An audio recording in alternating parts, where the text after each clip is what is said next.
Let's bring in Steve Farnsworth, political commentator with the University of Mary Washington, joining us today from near the Capitol. Steve, good to see you again. What do you make of what we're seeing here? The way the president is handling this, or, of course, as his critics like Senator Schumer would say, totally mishandling this? Well, I think it's important to put this into perspective. Compare the last 24 hours of the Trump presidency with how, say, President Obama handled the shooting of those children in Connecticut, or how President Bush handled the loss of life after 9/11.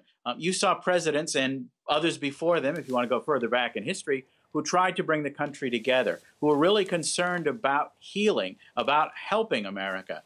And that's a very sharp contrast from this whole moment that the senator was talking about a moment ago, where the tear gas was deployed, the rubber bullets were deployed so that the president could have an image of himself in front of a church across the park from the White House. It was a moment that was never going to be worth it in terms of the soundbite, but it does reveal this president and how different he is, how little interest he has in bringing the country together compared to his Democratic and Republican predecessors. Obviously, there has been a lot of criticism from about the president from others. We just want to bring up something that was sent out by Senator Camille Harris of California, a woman of color, of course, who was a one-time presidential candidate, possible vice presidential choice, by the way, for Joe Biden. We'll see.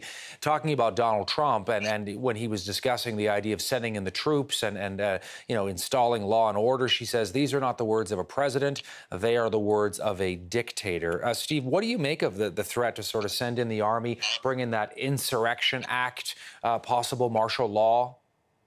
Well, there are going to be certainly court challenges to much of these kinds of actions that are being discussed. I think that it's increasingly clear that the real challenge for the president is staying within the confines of what is the law here.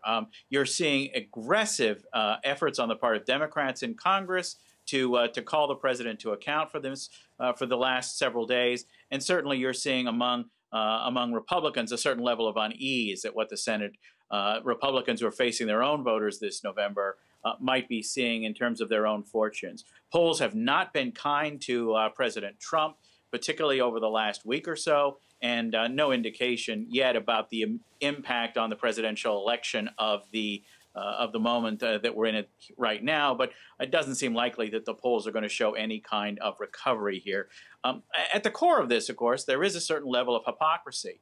You saw President Trump just a few weeks ago encouraging demonstrators who were white, who had automatic weapons, and they were liberating their states, to use Trump's word. And there was no police reaction to that, and there was no call from the president for there to be action. Rather, it was another one of those good people on both sides now moments, not unlike the mayhem in Charlottesville of a couple years ago. So what you see is a president who is very, very much focused on keeping his base in his corner and not very interested in moving beyond this moment. I'm glad that you brought up the examples of other presidents. You know, you go back to Bill Clinton and the Oklahoma City bombings, George W. Bush, of course, with 9/11, Barack Obama on occasion as well. The idea that, we are not blue and red, we are purple, we are one country, we are the United States of America, and an opportunity for a president to put politics aside and try and bring the country together in sort of a healing moment.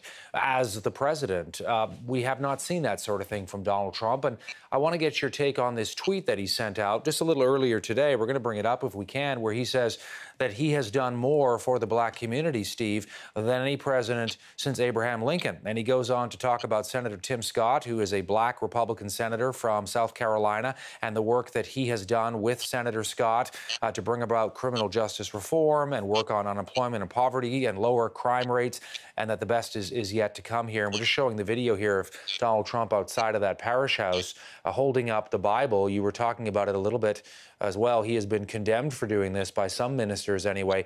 Your take on the tweet and what people are to make of that, Steve? Well, I think African-American voters have made it very clear what they think of Donald Trump. If you look at polls or you look at the 2016 election results, you see that about one American who's African American in 20 is happy with President Trump. And so I think that those numbers speak for themselves with respect to this.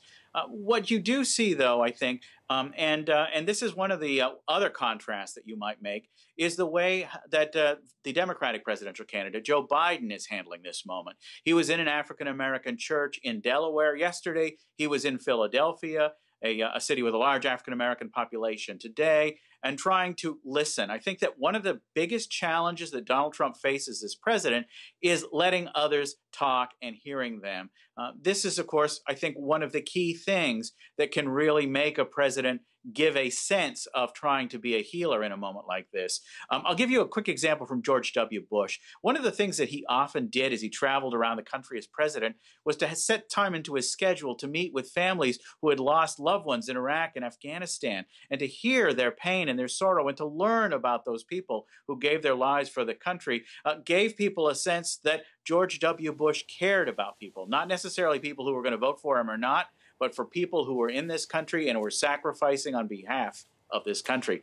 You don't get any impression like that from President Trump. In fact, the conversation that he had with family members, as reported by those family members, suggests that the president was pretty dismissive of the family of the victim in Minneapolis, whose the moment is in honor of. You know, I thought it was also kind of astonishing, Steve, when I read in the New York Times that a couple of days ago, on Friday, I believe it was, the president and his family were concerned about protesters outside of the White House. The Times reporting that the president and his family were taken down to the bunker under the White House, which was put in there, after 9/11. And, it sort of got to that point. We're in sort of a whole new territory here when you start to talk about stuff like that. Well, absolutely. And I think that's part of the reason why the president wanted to show that he wasn't hiding in a bunker. And that's why we saw this special moment for the media of going over to this church, which is a couple of hundred yards from the White House. He walked there after the demonstrators had been cleared. But make no mistake about it, this was not a moment of courage. He was surrounded on all sides by some of the best military hardware that the United States has to offer. So, although they were out of the camera shots as provided by the White House, of course. But the reality here is that this is a president who cares much more about image and his own personal fortune, his personal political success, than some of the issues of being a public servant. It's almost extraordinary to consider how ill-equipped for a moment of empathy and compassion this particular president is. We were talking, Steve, about Camille Harris, the senator who may well be Joe Biden's pick to become the vice president. We don't know how that's going to play out, but she is speaking in Washington, and I just want to play a little bit for you and our viewers here of what she's saying right now.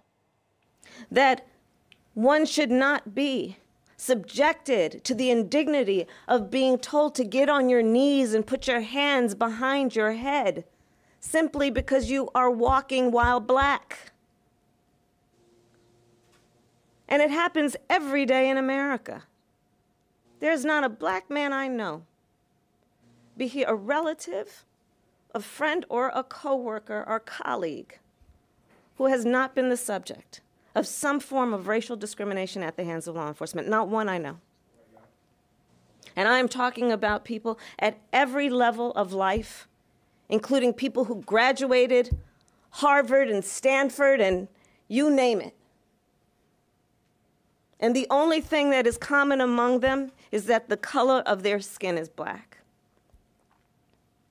That's why the people are marching in the streets. There we go. That's why people are marching in the streets. Senator Camille Harris of California, a one-time presidential contender, talked about now possibly Steve Farnsworth is joining us, Steve, as potentially a running mate for Joe Biden, depending. But a very powerful message from her about how she in her own life has seen this kind of thing all the time. And, this is...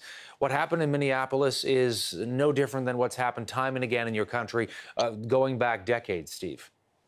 Well, I think, and this is one of the key challenges, and why it's so important for, I think, the president to convey a sense that he's listening, that he understands, and that he is committed to doing better. There are always tragic moments in American history. Every president is tested in one way or another, be it Oklahoma City or 9/11 or Pearl Harbor, or the instabilities of the death of Martin Luther King and Bobby Kennedy in 1968. Every president is tested. And so the question is, are they up to the moment? And this is why it is so important when presidents are selected for their character to be an important part of the conversation.